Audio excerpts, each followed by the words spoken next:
ਜੀ ਲੈਲ ਸਾਹਿਬ ਸਤਿ ਸ਼੍ਰੀ ਅਕਾਲ ਜੀ। ਸਤਿ ਸ਼੍ਰੀ ਅਕਾਲ ਗਿੱਲ ਸਾਹਿਬ। ਸਤਿ ਸ਼੍ਰੀ ਅਕਾਲ ਜੀ। ਵੀਕਐਂਡ ਤੋਂ ਬਾਅਦ ਇੱਕ ਵਾਰੀ ਫੇਰ ਤੁਹਾਡੀ ਕਚਹਿਰੀ ਦੇ ਵਿੱਚ ਹਾਜ਼ਰ ਹੋ ਚੁੱਕੇ ਹਾਂ ਜੀ ਅਸੀਂ ਪ੍ਰੋਗਰਾਮ ਖੁਣ ਚਰਚਾ ਲੈ ਕੇ। ਔਰ ਖੁਣ ਚਰਚਾ ਪ੍ਰੋਗਰਾਮ ਦੇ ਵਿੱਚ ਸਾਡੇ ਕੋਲੇ ਅੱਜ ਬੜੇ ਮੁੱਦੇ ਨੇ ਜਿੱਥੇ ਅਸੀਂ ਗੱਲ ਕਰਾਂਗੇ ਆਪਣਾ ਪੋਲੀਟੀਕਲ ਗੱਲਾਂ ਕਰਾਂਗੇ। ਉੱਥੇ ਅਸੀਂ ਅੱਜ ਘੱਲੂਘਾਰਾ ਦਿਵਸ ਹੈ, ਘੱਲੂਘਾਰਾ ਦਿਵਸ ਦੀ ਵੀ ਗੱਲ ਕਰਾਂਗੇ। ਅਸੀਂ ਸ਼੍ਰੋਮਣੀ ਗੁਰਦੁਆਰਾ ਪ੍ਰਬੰਧਕ ਕਮੇਟੀ ਦੀ ਵੀ ਗੱਲ ਕਰਾਂਗੇ ਔਰ ਗੱਲ ਕਰਾਂਗੇ ਜਸਵੰਤ ਸਿੰਘ ਖਾਲੜਾ ਦੀ। ਜਸਵੰਤ ਸਿੰਘ ਖਾਲੜਾ ਕੌਣ ਸੀ, ਉਹ ਕਿੱਥੇ ਗਏ, ਕੌਣ ਉਹਨੂੰ ਚੱਕ ਕੇ ਲੈ ਗਿਆ, ਉਹਨਾਂ ਦੀ ਬਾਡੀ ਮਿਲੀ ਜਾਂ ਨਹੀਂ ਮਿਲੀ। ਬਹੁਤ ਬੁਝਾਰਤਾਂ ਨੇ ਜਿਹੜੀਆਂ ਕਿ ਅਣਸੁਲਝੀਆਂ ਨੇ, ਅਣਕਹੀਆਂ ਨੇ। ਹਾਲਾਂਕਿ ਜਸਵੰਤ ਸਿੰਘ ਖਾਲੜਾ ਨੂੰ ਪੂਰੀ ਦੁਨੀਆ ਯਾਦ ਕਰਦੀ ਹੈ, ਪੂਰੀ ਦੁਨੀਆ ਮੰਨਦੀ ਹੈ, ਕਿਉਂਕਿ ਅੱਤਵਾਦ ਦੇ ਟਾਈਮ ਦੇ ਵਿੱਚ ਜੋ ਅਹਿਮ ਯੋਗਦਾਨ ਜਸਵੰਤ ਸਿੰਘ ਖਾਲੜਾ ਨੇ ਨਿਭਾਇਆ, ਉਹਨਾਂ ਦਾ ਜ਼ਿਕਰ ਅਕਸਰ ਕਿਤਾਬਾਂ ਦੇ ਵਿੱਚ ਆਉਂਦਾ ਹੈ। ਉਹਨਾਂ ਦਾ ਜ਼ਿਕਰ ਅਕਸਰ ਜਦੋਂ ਇਸ ਤਰ੍ਹਾਂ ਦੀਆਂ ਗੱਲਾਂ ਤੁਰਦੀਆਂ ਨੇ, ਸੰਨ 84 ਦੀਆਂ ਗੱਲਾਂ ਤੁਰਦੀਆਂ ਨੇ ਜਾਂ ਹੋਰ ਗੱਲਾਂ ਤੁਰਦੀਆਂ ਨੇ, ਤਾਂ ਅੱਤਵਾਦ ਦੇ ਦੌਰ ਦੇ ਵਿੱਚ ਗੱਲਾਂ ਤੁਰਦੀਆਂ ਨੇ, ਤਾਂ ਜਸਵੰਤ ਸਿੰਘ ਖਾਲੜਾ ਦਾ ਨਾਮ ਸੁਨਹਿਰੀ ਅੱਖਰਾਂ ਵਿੱਚ ਲਿਆ ਜਾਂਦਾ ਹੈ। ਪੁਲਿਸ ਦੀਆਂ ਕੀ ਮਜਬੂਰੀਆਂ ਸੀ, ਪੁਲਿਸ ਨੇ ਉਹਨਾਂ ਨੂੰ ਕਿਉਂ ਚੱਕਿਆ, ਚੱਕ ਕੇ ਕਿੱਥੇ ਮਾਰ ਮੁਕਾਇਆ, ਹਾਲੇ ਤੱਕ ਟਿਲ ਡੇਟ ਜਸਵੰਤ ਸਿੰਘ ਖਾਲੜਾ ਦੀ ਜਿਹੜੀ ਬਾਡੀ ਹੈ ਉਹ ਨਹੀਂ ਮਿਲੀ। ਔਰ ਸਭ ਤੋਂ ਵੱਡੀ ਗੱਲ ਇਹ ਹੈ ਕਿ ਜਸਵੰਤ ਸਿੰਘ ਖਾਲੜਾ ਨੂੰ ਅੱਜ ਵੀ ਅਸੀਂ ਯਾਦ ਕਰਦੇ ਹਾਂ, ਉਹਨਾਂ ਦੀ ਵਿਚਾਰਧਾਰਾ ਨੂੰ ਯਾਦ ਕਰਦੇ ਹਾਂ। ਲਹਿਲ ਸਾਹਿਬ ਨਾਲ ਆਪਾਂ ਗੱਲਬਾਤ ਕਰਾਂਗੇ ਜਸਵੰਤ ਸਿੰਘ ਖਾਲੜਾ ਬਾਰੇ, ਹੋਰ ਵੀ ਗੱਲਾਂ ਕਰਾਂਗੇ। ਲੇਕਿਨ ਇੱਕ ਵਾਰੀ ਫੇਰ ਮੈਂ ਤੁਹਾਡਾ ਸਵਾਗਤ ਕਰਨਾ। ਮੈਂ ਕੁਲਵੰਤ ਸਿੰਘ ਗਿੱਲ ਤੇ ਮੇਰੇ ਨਾਲ ਮੇਰੇ ਸੀਨੀਅਰ ਸਾਥੀ ਪੱਤਰਕਾਰ ਨਿਰੰਜਨ ਸਿੰਘ ਜੀ ਲਹਿਲ, ਸਾਡੇ ਦੋਹਾਂ ਵੱਲੋਂ ਪਿਆਰ ਭਰੀ ਸਤਿ ਸ਼੍ਰੀ ਅਕਾਲ। ਦੋਸਤੋ, ਅੱਜ ਸ੍ਰੀ ਦਰਬਾਰ ਸਾਹਿਬ ਦੇ ਵਿੱਚ ਘੱਲੂਘਾਰਾ ਦਿਵਸ ਸਮਾਪਤ ਹੋ ਗਿਆ। ਸਵੇਰ ਤੋਂ ਹੀ ਗਹਿਮਾ ਗਹਿਮੇ ਸੀ ਔਰ ਪੁਲਿਸ ਨੇ ਚਾਰੇ ਪਾਸੇ ਪਿਛਲੇ 7-8 ਦਿਨ ਤੋਂ ਨਾਕੇਬੰਦੀ ਕੀਤੀ ਹੋਈ ਸੀ। ਪੰਜਾਬ 'ਚ ਹਾਈ ਅਲਰਟ ਸੀ, ਕਈ ਥਾਵਾਂ ਤੇ ਦਫਾ 144 ਲਾਈ ਹੋਈ ਸੀ।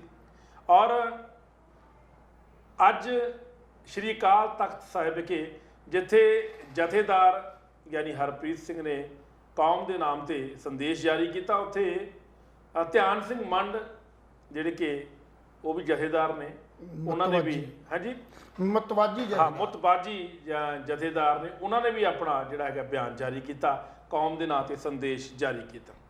ਪਰਮਾਤਮਾ ਦਾ ਸ਼ੁਕਰ ਹੈ ਕਿ ਇਸ ਵਾਰ ਕੋਈ ਲੜਾਈ ਝਗੜਾ ਨਹੀਂ ਹੋਇਆ, ਬੜਾ ਸ਼ਾਂਤੀਪੂਰਵਕ ਜਿਹੜਾ ਹੈ ਉਹ ਮਾਹੌਲ ਠੀਕ ਰਿਹਾ।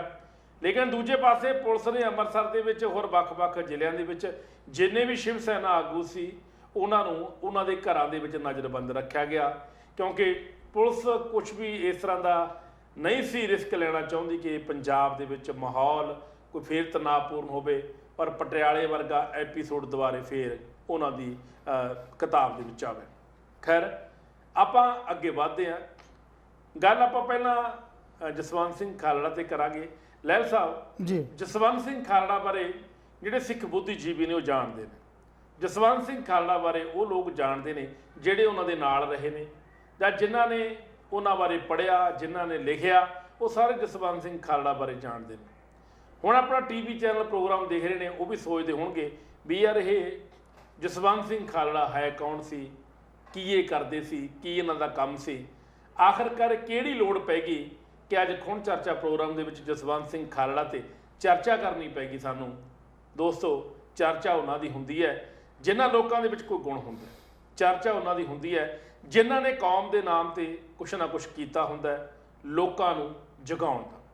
ਬੇਸਿਕਲੀ ਕੀ ਸੀ, ਉਹਨਾਂ ਨੇ ਸੁੱਤੇ ਪਏ ਲੋਕਾਂ ਨੂੰ ਜਗਾਇਆ, ਉਹਨਾਂ ਨੇ ਇਨਸਾਫ ਦੀ ਗੱਲ ਕੀਤੀ, ਉਹਨਾਂ ਨੇ ਜਸਟਿਸ ਕੀਤੀ। ਉਹਨਾਂ ਦਾ ਇੱਕ ਨਾਅਰਾ ਸੀ ਜਿਹੜਾ ਕਿ ਸ਼ਾਇਦ ਸਰਕਾਰਾਂ ਨੂੰ ਪਸੰਦ ਨਹੀਂ ਆਇਆ। ਉਹ ਨਾਅਰਾ ਕੀ ਸੀ ਲਹਿਲ ਸਾਹਿਬ ਜੀ? ਨਾਅਰਾ ਸੀ ਕਿ ਖਾੜਕੂਆਂ ਦੀ ਸੁਣੋ ਤੇ ਪੰਜਾਬ ਬਚਾਓ। ਵੀ ਇਹਨਾਂ ਦੀ ਇੱਕ ਵਾਰੀ ਸੁਣੀ ਜਾਵੇ, ਇਹ ਕੀ ਚਾਹੁੰਦੇ ਨੇ, ਕੀ ਇਹਨਾਂ ਦਾ ਮੰਤਵ ਹੈ, ਕੀ ਇਹਨਾਂ ਦਾ ਮੋਟਿਵ ਹੈ। ਔਰ ਸ਼ਾਇਦ ਇਹੀ ਗੱਲ ਪੁਲਿਸ ਵਿਭਾਗ ਨੂੰ, ਉਸ ਸਮੇਂ ਦੀਆਂ ਸਰਕਾਰਾਂ ਨੂੰ, ਕੇਂਦਰ ਦੀਆਂ ਸਰਕਾਰਾਂ ਨੂੰ ਇਹ ਗੱਲ ਹਾਜ਼ਮ ਨਹੀਂ ਆਈ। ਔਰ ਇਸੇ ਕਰਕੇ ਕੁਝ ਪੁਲਿਸ ਮੁਲਾਜ਼ਮ ਜਸਵੰਤ ਸਿੰਘ ਖਾਲੜਾ ਦੇ ਘਰੇ ਜਾਂਦੇ ਨੇ। ਅੱਗੇ ਮੈਂ ਨਹੀਂ ਦੱਸਾਂਗਾ ਕੀ ਹੋਇਆ ਕੀ ਨਹੀਂ ਹੋਇਆ। ਲਹਿਲ ਸਾਹਿਬ ਜੀ, ਪਹਿਲਾਂ ਤਾਂ ਜਸਵੰਤ ਸਿੰਘ ਖਾਲੜਾ ਸੀ ਕੌਣ, ਪਹਿਲਾਂ ਮੈਂ ਉਸ ਗੱਲ ਤੇ ਆਪਾਂ ਆਉਂਦੇ ਹਾਂ। ਜੀ ਸਰ। ਜਸਵੰਤ ਸਿੰਘ ਖਾਲੜਾ ਦਾ ਜਿਹੜਾ ਜਨਮ ਹੈ 1952 ਦਾ ਖਾਲੜੇ ਵਿਖੇ ਹੋਇਆ ਸੀ।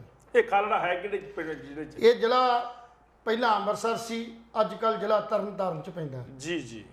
ਇਹ ਖਾਲੜਾ ਪਾਕਿਸਤਾਨ ਤੇ ਭਾਰਤ ਦੇ ਬਾਰਡਰ ਦੇ ਏਰੀਏ 'ਚ ਪੈਂਦਾ ਹੈ, ਬਹੁਤ ਨਜ਼ਦੀਕ ਹੈ ਉੱਥੋਂ ਪਾਕਿਸਤਾਨ ਦਾ ਮੈਂ ਜਿਹੜਾ border। ਛੋਟਾ ਪਿੰਡ ਹੈ। ਪਿੰਡ ਸਾਡੇ ਜ਼ਿਲ੍ਹੇ ਅੰਮ੍ਰਿਤਸਰ ਤੇ ਤਰਨਤਾਰਨ ਦਾ ਮਸ਼ਹੂਰ ਪਿੰਡ ਹੈ, ਜਿੱਥੋਂ ਜਦੋਂ ਪਾਕਿਸਤਾਨ ਤੇ ਹਿੰਦੁਸਤਾਨ ਦੀ ਕਿਤੇ ਲੜਾਈ ਲੱਗਦੀ ਹੈ ਤੇ ਸਭ ਤੋਂ ਪਹਿਲਾਂ ਇਹ ਪਿੰਡ ਜਿਹੜੇ ਨੇ ਉਹ ਪ੍ਰਭਾਵਿਤ ਹੁੰਦੇ ਨੇ, ਕਿਉਂਕਿ ਬਾਰਡਰ ਉੱਥੋਂ 7-8 ਕਿਲੋਮੀਟਰ ਦੀ ਦੂਰੀ ਤੇ ਸਿਰਫ ਹੈ। ਸੋ ਉਸ ਪਿੰਡ ਦਾ ਜੰਮਪਲ ਖਾਲੜਾ ਆਪਣੀ ਜਵਾਨੀ ਦੇ ਦਿਨਾਂ 'ਚ ਉਹਨਾਂ ਪਿੰਡਾਂ 'ਚ ਰਿਹਾ, ਉੱਥੇ ਹੀ ਰਿਹਾ। ਉਸ ਵੇਲੇ ਜਿਹੜੀ ਇਨਕਲਾਬੀ ਜਮਹੂਰੀ ਲਹਿਰ ਸੀ ਜੀ, ਉਹ ਪੰਜਾਬ ਦੇ ਸਿਖਰ ਤੇ ਸੀ। 1978 'ਚ ਜਦੋਂ ਅਕਾਲੀ ਗਵਰਨਮੈਂਟ ਆਈ ਤਾਂ ਉਸ ਵੇਲੇ ਇਨਕਲਾਬੀਆਂ ਦਾ ਜਿਹੜਾ ਬਹੁਤ ਵੱਡਾ ਇੱਥੇ ਜਿਹੜਾ ਮੂਵਮੈਂਟ ਸੀ ਜੀ, ਹਰ ਥਾਂ ਦੇ ਉੱਤੇ ਇਨਕਲਾਬੀ ਵਿਚਾਰਧਾਰਾ ਦੇ ਲੋਕ ਉਹ ਯਤਨ ਕਰਦੇ ਸੀ ਮਨੁੱਖੀ ਹੱਕਾਂ ਲਈ, ਲੋਕਾਂ ਦੀ ਜਾਨ ਮਾਲ ਦੀ ਰਾਖੀ ਲਈ, ਕਾਣੀ ਵੰਡ ਨੂੰ ਬਰਾਬਰਤਾ ਕਰਨ ਦੀ ਔਰ ਜ਼ੁਲਮ ਦੇ ਖਿਲਾਫ ਜਿਹੜੀ ਲੜਾਈ ਹੈ ਜੀ, ਉਹਨਾਂ ਦੇ ਮੁੱਖ ਮੁੱਦਿਆਂ ਦੇ ਵਿੱਚ ਸੀ ਜੀ। ਤੇ ਉਹ ਦੌਰ ਜਸਵੰਤ ਸਿੰਘ ਖਾਲੜਾ ਤੇ ਵੀ ਆਇਆ ਜੀ, ਜਸਵੰਤ ਸਿੰਘ ਖਾਲੜਾ ਜੇ ਮੈਂ ਨਾਂ ਲਗਾਵਾਂ ਤੇ ਉਹ ਸਾਡੀ ਨਕਸਲੀ ਮੂਵਮੈਂਟ ਦਾ ਸੂਰਬੀਰ ਯੋਧਾ ਸੀ ਜੀ। ਉਸ ਵੇਲੇ ਜਦੋਂ ਮੋਗੇ ਦੇ ਵਿੱਚ ਰੀਅਲ ਕਾਂਡ ਹੋਇਆ, ਸਿਨੇਮਾ ਕਾਂਡ, ਜੀ, ਉਸ ਤੋਂ ਬਾਅਦ ਪ੍ਰਿਥੀਪਾਲ ਰੰਧਾਵੇ ਦੀ ਮੌਤ ਜੀ, ਜਿਹੜੀ ਅਚਾਨਕ ਉਹਨੂੰ ਮਾਰ ਦਿੱਤਾ ਗਿਆ ਸੀ ਔਰ ਇਹ ਸਾਰੀਆਂ ਘਟਨਾਵਾਂ ਜਿਹੜੀਆਂ ਸੀ ਉਹ ਜਸਵੰਤ ਸਿੰਘ ਖਾਲੜੇ ਦੇ ਮਨ ਦੇ ਉੱਤੇ ਸੀ। ਤਾਂ ਉਸ ਤੋਂ ਬਾਅਦ 1975 ਦੀ ਐਮਰਜੈਂਸੀ ਤੋਂ ਬਾਅਦ ਜੋ 78 ਦੇ ਵਿੱਚ ਜੀ, ਜਿਹੜੇ ਵੀ ਬੰਦੇ ਐਮਰਜੈਂਸੀ ਦੇ ਵੇਲੇ ਜਿਹੜੇ ਹੱਕਾਂ ਦੀ ਗੱਲ ਕਰਦੇ ਸੀ, ਜਮਹੂਰੀ ਹੱਕਾਂ ਦੀ ਗੱਲ ਕਰਦੇ ਸੀ, ਜੀ, ਜਾਂ ਰਾਜਸੀ ਪਾਰਟੀਆਂ ਦੇ ਕੁਝ ਬੰਦੇ ਉਹ ਜੇਲ੍ਹਾਂ 'ਚ ਦੇ ਦਿੱਤੇ ਗਏ ਸੀ। ਜੀ, ਤੇ ਜਿਸ ਵੇਲੇ ਐਮਰਜੈਂਸੀ ਦਾ ਦੌਰ ਖਤਮ ਹੋਇਆ ਤੇ ਚਰਨ ਸਿੰਘ ਚੌਧਰੀ ਦੀ ਜਿਹੜੀ ਸਰਕਾਰ ਬਣੀ, ਜੀ, ਉਹਨਾਂ ਨੇ ਐਲਾਨ ਕੀਤਾ ਸੀ ਵੀ ਜਿਹੜੇ ਬੰਦੇ ਕਿਸੇ ਵੀ ਧਿਰ ਦੇ ਵਿੱਚ ਨੇ, ਜੇ ਉਹ ਸਰਕਾਰ ਦੀ ਮੁੱਖ ਧਾਰਾ ਚਾਉਣਾ ਚਾਹਣ ਤੇ ਉਹ ਆ ਸਕਦੇ ਨੇ ਤੇ ਉਹਨਾਂ ਨੂੰ ਅਸੀਂ ਜੇਲ੍ਹਾਂ ਤੋਂ ਰਿਹਾ ਕਰ ਦਿਆਂਗੇ। ਤੇ ਉਹਦੇ ਵਿੱਚ ਵੀ ਕੁਝ ਇਹੋ ਜਿਹੇ ਸਾਡੇ ਇਨਕਲਾਬੀ ਯੋਧੇ ਸੀਗੇ ਜਿਹੜੇ ਉਸ ਮੁੱਖ ਧਾਰਾ 'ਚ ਆ ਗਏ, ਜਿਸ 'ਚੋਂ ਨਾਗਾ ਰੈਡੀ ਗਰੁੱਪ ਸੀ ਜਿਹਦਾ ਜਸਵੰਤ ਖਾਲੜਾ ਮੈਂਬਰ ਸੀ। ਜੀ। ਤੇ ਜਸਵੰਤ ਖਾਲੜੇ ਨੇ ਬਾਹਰ ਆਣ ਕੇ ਇਸ ਮੂਵਮੈਂਟ ਲਈ ਵੱਧ ਤੋਂ ਵੱਧ ਯਤਨ ਕੀਤੇ। ਦੌਰ ਬਦਲਦਾ ਗਿਆ, ਬਦਲਣ ਤੋਂ ਬਾਅਦ 1984 ਦਾ ਜਿਹੜਾ ਅੱਜ ਘੱਲੂਘਾਰਾ 38 ਸਾਲ ਬਾਅਦ ਦੀ ਗੱਲ ਕਰਦੇ ਹਾਂ, ਜੀ, ਜੀ, ਅੱਜ ਵੀ ਪੰਜਾਬ ਦੇ ਲੋਕਾਂ 'ਚ ਕੀ ਘੱਟ ਗਿਣਤੀ ਲੋਕਾਂ ਦੇ ਦਿਲਾਂ ਦੇ ਅੰਦਰ ਅੱਜ ਵੀ ਇੱਕ ਸਵਾਲ ਪੈਦਾ ਹੁੰਦਾ ਵੀ ਦਰਬਾਰ ਸਾਹਿਬ ਦੇ ਉੱਤੇ ਅਟੈਕ ਜਿਹੜਾ ਹੈ ਇਹ ਕਰਨ ਦੇ ਕਾਰਨ ਕੀ ਸੀ, ਜ਼ਿੰਮੇਵਾਰ ਬੰਦੇ ਕੌਣ ਸੀ। ਪਰ ਅੱਜ ਤੱਕ ਨਾ ਕਿਸੇ ਦੀ ਜ਼ਿੰਮੇਵਾਰੀ ਫਿਕਸ ਹੋਈ ਔਰ ਨਾ ਹੀ ਕਿਸੇ ਨੇ ਟਰੇਸ ਕੀਤਾ ਵੀ ਉਹ ਕਿਹੜੇ ਬੰਦੇ ਮਗਰ ਸੀ ਜਿਨ੍ਹਾਂ ਬੰਦਿਆਂ ਨੇ ਦਰਬਾਰ ਸਾਹਿਬ ਦੇ ਉੱਤੇ ਪਵਿੱਤਰ ਸਥਾਨ ਦੇ ਉੱਤੇ ਜਿਹੜਾ ਉਹ ਅਟੈਕ ਕੀਤਾ। ਅੱਛਾ ਲਹਿਰ ਸਾਹਿਬ, ਤੁਹਾਡੀ ਮੈਂ ਇੱਕ ਵਿੱਚੇ ਗੱਲ ਕੱਢਦਾ, ਸੁਣਨ ਵਿੱਚ ਇਹ ਵੀ ਆ ਰਿਹਾ ਕਿ ਉਸ ਸਮੇਂ ਦੇ ਰਾਸ਼ਟਰਪਤੀ ਗਿਆਨੀ ਜੈਲ ਸਿੰਘ, ਉਹਨਾਂ ਨੂੰ ਇਸ ਗੱਲ ਦਾ ਪਤਾ ਨਹੀਂ ਸੀ। ਇਹ ਮੰਨ ਸਕਦੇ ਆਪਾਂ ਵੀ ਰਾਸ਼ਟਰਪਤੀ ਇਹ ਗੱਲ ਸੱਚ ਹੈ, ਇਹ ਸੱਚ ਹੈ, ਇਹ ਸੱਚ ਆ। ਉਸ ਵੇਲੇ ਕੀ ਸੀ, ਜਿਸ ਵੇਲੇ ਮੈਂ ਹੁਣ ਥੋੜੀ ਲੰਬੀ ਗੱਲ ਕਰੂੰਗਾ ਜਸਵੰਤ ਖਾਲੜੇ ਦੇ ਨਾਲ ਜੇ ਇਕੱਲੀ ਗੱਲ ਕਰਨੀ ਹੈ ਤੇ ਉਹ ਅਲੱਗ ਹੈ। ਜੇ ਘੱਲੂਘਾਰੇ ਦੀ ਗੱਲ ਕਰਨੀ ਹੈ ਵੀ ਦਰਬਾਰ ਸਾਹਿਬ ਦੇ ਉੱਤੇ ਸਾਡੇ ਪਵਿੱਤਰ ਸਥਾਨ ਦੇ ਉੱਤੇ ਜਿਹੜੇ ਅੱਜ ਜ਼ਖਮ ਲੱਗੇ ਨੇ, ਅੱਜ 38 ਸਾਲ ਬਾਅਦ ਵੀ ਉਹ ਜ਼ਖਮ ਭਰੇ ਨਹੀਂ ਗਏ। ਇਸ ਕਰਕੇ ਨਹੀਂ ਭਰੇ ਗਏ ਕਿਉਂਕਿ ਉਹਦੇ ਮੁੱਖ ਦੋਸ਼ੀਆਂ ਦੀ ਪਹਿਚਾਣ ਨਹੀਂ ਹੋ ਪਾਈ। ਉਹ ਬੰਦੇ ਕਿਹੜੇ ਸੀ ਜਿਹੜੇ ਇਹ ਚਾਹੁੰਦੇ ਸੀ ਵੀ ਦਰਬਾਰ ਸਾਹਿਬ ਤੇ ਅਟੈਕ ਹੋਣ ਤੇ ਉਹ ਅਟੈਕ ਹੋਇਆ। ਸੋ ਇਸ ਕਰਕੇ ਜਸਵੰਤ ਸਿੰਘ ਗੱਲ ਦੀ ਗੱਲ ਖਾਲੜੇ ਦੀ ਕਰਦਾ, ਜਸਵੰਤ ਸਿੰਘ ਖਾਲੜਾ ਉਹਨਾਂ ਦਿਨਾਂ ਦੇ ਅੰਦਰ ਜਿਹੜਾ ਉਹ ਦਰਬਾਰ ਸਾਹਿਬ ਦੇ ਨੇੜੇ ਤੇੜੇ ਇਸ ਕਨਸੂਹਾਂ 'ਚ ਰਹਿੰਦਾ ਸੀ ਕਿ ਕਿਤੇ ਹਿੰਦੂਆਂ ਸਿੱਖਾਂ ਤੇ ਕਿਸੇ ਹੋਰ ਫਿਰਕੇ ਦੀ ਲੜਾਈ ਨਾ ਹੋਵੇ, ਭੜਕਾਟ ਨਾ ਪੈਦਾ ਹੋਵੇ। ਉਸ ਭੜਕਾਟ ਨੂੰ ਰੋਕਣ ਲਈ ਜਾਂ ਉਸ ਲੋਕਾਂ ਨੂੰ ਜਾਗਰੂਕ ਕਰਨ ਵਾਸਤੇ ਇਹ ਜਿਹੜੇ ਜਸਵੰਤ ਖਾਲੜੇ ਨੇ ਕੰਮ ਕੀਤਾ। ਉਸ ਵੇਲੇ ਜਸਵੰਤ ਖਾਲੜਾ ਜਿਸ ਵੇਲੇ ਕੁਝ ਵਿਰੋਧੀ ਧਿਰਾਂ ਤੇ ਕੁਝ ਕਰਦਿਆਂ ਕਰਾਉਂਦਿਆਂ ਕਮਿਊਨਿਸਟ ਮੂਵਮੈਂਟ ਦੇ ਉਹ ਨਕਸਲੀ ਗਰੁੱਪ ਦੇ ਨਾਲ ਜਸਵੰਤ ਸਿੰਘ ਖਾਲੜੇ ਦੀ ਜਿਹੜੇ ਕੁਝ ਮਤਭੇਦ ਹੁੰਦੇ ਨੇ, ਮਤਭੇਦ ਹੋਣ ਤੋਂ ਬਾਅਦ ਜਸਵੰਤ ਖਾਲੜਾ ਇਸ ਲਹਿਰ ਦੇ ਨਾਲ ਜੁੜਦਾ। ਇਸ ਲਹਿਰ ਨਾਲ ਜੁੜ ਕੇ ਉਹਨੇ ਉਹ ਕੋਈ ਬੁਰੇ ਕੰਮ 'ਚ ਸ਼ਾਮਲ ਨਹੀਂ ਹੋਇਆ, ਸੋ ਇੱਕ ਸਿੱਖ ਬੁੱਧੀਜੀਵੀ ਦੇ ਤੌਰ ਦੇ ਉੱਤੇ ਹਰ ਥਾਂ ਦੇ ਉੱਤੇ ਉਹਨੇ ਆਪਣੀਆਂ ਭਾਸ਼ਣਾਂ, ਕੈਸਟਾਂ ਔਰ ਆਪਣੇ ਅਖਬਾਰੀ ਜੋ ਪ੍ਰਿੰਟ ਮੀਡੀਆ ਸੀ ਉਹਦੇ ਰਾਹੀਂ ਲੋਕਾਂ ਨੂੰ ਸੂਚਿਤ ਵੀ ਕੀਤਾ, ਲੋਕਾਂ ਨੂੰ ਜਾਗਰੂਕ ਵੀ ਕੀਤਾ। ਪਰ ਇੱਕ ਦੌਰ ਉਹ ਵੀ ਆਇਆ ਜਿਸ ਵੇਲੇ ਉਹ ਦੌਰ ਜਿਸ ਵੇਲੇ ਤਰਨ ਤਾਰਨ ਦਾ ਐਸਐਸਪੀ ਸੰਧੂ ਅਜੀਤ ਸਿੰਘ ਸੰਧੂ ਜਿਹਨੇ ਨਸਲ ਕੁਸ਼ੀ ਕਰਨ ਦੀ ਵੱਡੀ ਯਤਨ ਕੀਤੀ, ਕਿਉਂਕਿ ਉਹਦੇ ਪਿੱਛੇ ਪਤਾ ਸੀ ਵੀ ਸਾਡੀ ਜਿਹੜੀ ਕਾਂਗਰਸ ਦੀ ਧਿਰ ਹੈ ਜਿਹਦੇ ਮੁੱਖ ਮੰਤਰੀ ਉਸ ਵੇਲੇ ਬੇਅੰਤ ਸਿੰਘ ਬਣੇ ਸੀ, ਪਰ ਬੇਅੰਤ ਸਿੰਘ ਹੋਣਾ ਨੂੰ ਵੀ ਜਦੋਂ ਅਟੈਕ ਹੋ ਕੇ ਮਤਲਬ ਉਹਨਾਂ ਦਾ ਮਰਡਰ ਕਰ ਦਿੱਤਾ ਗਿਆ, ਉਹਦੇ ਤੋਂ ਬਾਅਦ KPS ਗਿੱਲ ਤੇ ਸੰਧੂ ਹੋਣੀ ਇੰਨੇ ਖੁੰਖਾਰ ਬਣ ਗਏ ਕਿ ਇਹਨਾਂ ਨੇ ਘਰਾਂ ਤੋਂ ਚੁੱਕ ਕੇ ਨੌਜਵਾਨ ਸਿੱਖਾਂ ਨੂੰ, ਨੌਜਵਾਨ ਮੁੰਡਿਆਂ ਨੂੰ, ਚਾਹੇ ਉਹ ਸਿੱਖ ਪਰਿਵਾਰ ਦੇ ਸੀ ਚਾਹੇ ਕਿਸੇ ਵੀ ਧਿਰ ਦੇ ਸੀ, ਚੁੱਕ ਕੇ ਘਰਾਂ ਤੋਂ ਪੁਲਿਸ ਮੁਕਾਬਲੇ ਜਦੋਂ ਬਣਾਉਣ ਦੀ ਕੋਸ਼ਿਸ਼ ਕੀਤੀ ਤੇ ਉਸ ਵੇਲੇ ਜਸਵੰਤ ਸਿੰਘ ਖਾਲੜੇ ਦਾ ਅੰਦਰ ਜਾਗਿਆ। ਤੁਹਾਨੂੰ ਸ਼ਾਇਦ ਹੈਰਾਨਗੀ ਹੋਏਗੀ ਕਿ ਸਾਡੇ ਪੱਟੀ ਦੇ ਸ਼ਮਸ਼ਾਨ ਘਾਟ 'ਚ ਜਾਂ ਸਾਡੇ ਤਰਨ ਤਾਰਨ ਦੇ ਸ਼ਮਸ਼ਾਨ ਘਾਟ 'ਚ ਤੇ ਅੰਮ੍ਰਿਤਸਰ ਦੇ ਸ਼ਮਸ਼ਾਨ ਘਾਟ 'ਚ 6200 ਬੰਦਾ ਜਿਹੜਾ ਬੇਗੁਨਾਹ ਬੇਕਸੂਰ ਉਹਨਾਂ ਨੂੰ ਘਰਾਂ ਤੋਂ ਕੱਢ ਕੇ ਜਿਹੜਾ ਉਹਨਾਂ ਦਾ ਜਿਹੜਾ ਪੁਲਿਸ ਮੁਕਾਬਲਾ, ਜਾਲੀ ਪੁਲਿਸ ਮੁਕਾਬਲਾ ਬਣਾ ਕੇ ਉਹਨਾਂ ਦੀਆਂ ਲਾਸ਼ਾਂ ਜਿਹੜੀਆਂ ਨੇ ਇਹਨਾਂ ਸ਼ਮਸ਼ਾਨ ਘਾਟਾਂ 'ਚ ਫੂਕ ਦਿੱਤੀਆਂ ਗਈਆਂ।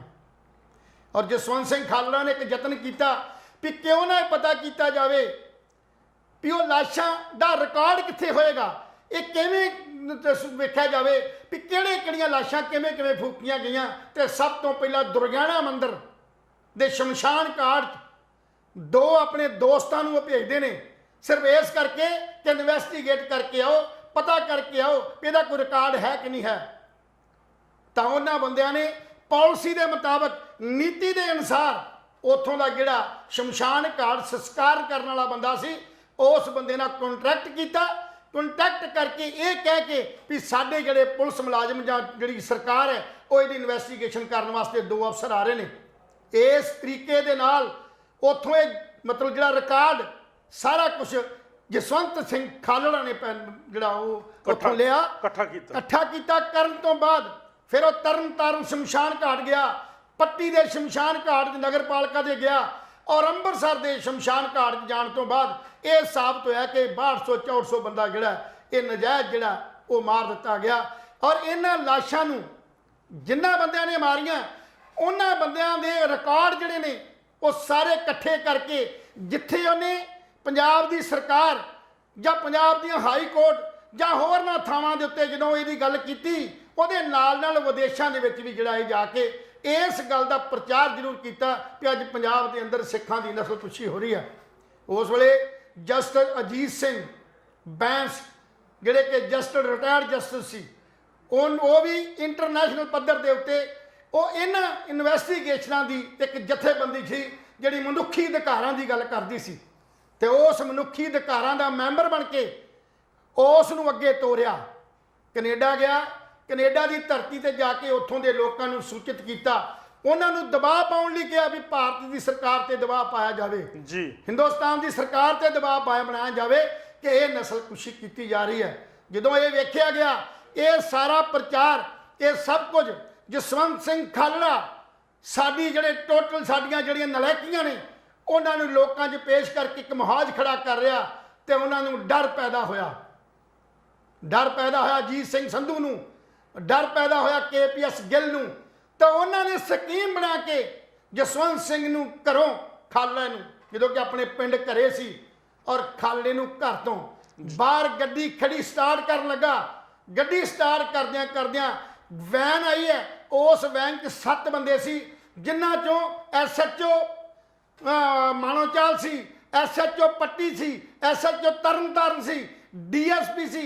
ਇਹ 7 ਬੰਦਿਆਂ ਨੇ ਉਸ ਜਸਵੰਤ ਸਿੰਘ ਖਾਲੜੇ ਨੂੰ ਚੁੱਕ ਲਿਆ ਔਰ ਅੱਜ ਤੱਕ ਉਸ ਜਸਵੰਤ ਸਿੰਘ ਖਾਲੜੇ ਦੀ ਲਾਸ਼ ਦਾ ਕੁਛ ਨਹੀਂ ਪਤਾ ਲੱਗਾ ਕਿੱਥੇ ਗਈ ਜੀ। ਲਹਿਰ ਸਾਹਿਬ ਇੱਕ ਹੋਰ ਵੀ ਗੱਲ ਹੈਗੀ, ਜਦੋਂ ਕੋਈ ਪੁਲਿਸ ਚੱਕ ਕੇ ਲਿਜਾਂਦੀ ਹੈ ਤਾਂ ਉਹਦਾ ਕੋਈ FIR ਉਹਦਾ ਕੋਈ ਰਿਕਾਰਡ ਪੁਲਿਸ ਕੋਲੇ ਕੁਛ ਤਾਂ ਦਰਜ ਹੋਣਾ ਨਾ ਵੀ ਜੇ ਮੰਨ ਲਓ ਜਸਵੰਤ ਸਿੰਘ ਖਾਲੜਾ ਨੂੰ ਤਰਨਤਾਰਨ ਦੀ ਪੁਲਿਸ ਨੇ ਚੱਕਿਆ ਜਾਂ ਅੰਮ੍ਰਿਤਸਰ ਦੀ ਪੁਲਿਸ ਨੇ ਚੱਕਿਆ ਤਾਂ ਪੁਲਿਸ ਦੇ ਵਿੱਚ ਕੋਈ ਤਾਂ ਸੰਬੰਧਿਤ ਰਿਕਾਰਡ ਹੋਣਾ ਕਿ ਸਾਰਾ ਕੁਝ ਬਿਨਾਂ ਰਿਕਾਰਡ ਤੋਂ ਚੱਲਦਾ ਸੀ। ਬਿਨਾਂ ਰਿਕਾਰਡ ਤੋਂ ਉਸ ਵੇਲੇ ਦੌਰ ਇਦਾਂ ਦਾ ਸੀ, ਖਾੜਕੂ ਦੌਰ ਸ਼ਹਿਰ ਤੁਸੀਂ ਇੱਥੇ ਦੂਰ ਦੇ ਜ਼ਿਲ੍ਹਿਆਂ ਦੇ ਰਹਿਣ ਵਾਲੇ ਹੋ, ਅਸੀਂ ਉਸ ਜ਼ਿਲ੍ਹੇ ਦੇ ਰਹਿਣ ਵਾਲੇ ਹਾਂ। ਅਸੀਂ ਉਸ ਜ਼ਿਲ੍ਹੇ 'ਚ ਰਹਿ ਕੇ ਜੋ ਸੰਤਾਪ ਅਸੀਂ ਹੰਡਾਇਆ, ਅਸੀਂ ਆਪਣੇ ਸਿਰਾਂ ਤੇ 2 ਸੰਤਾਪ ਹੰਡਾਏ ਨੇ।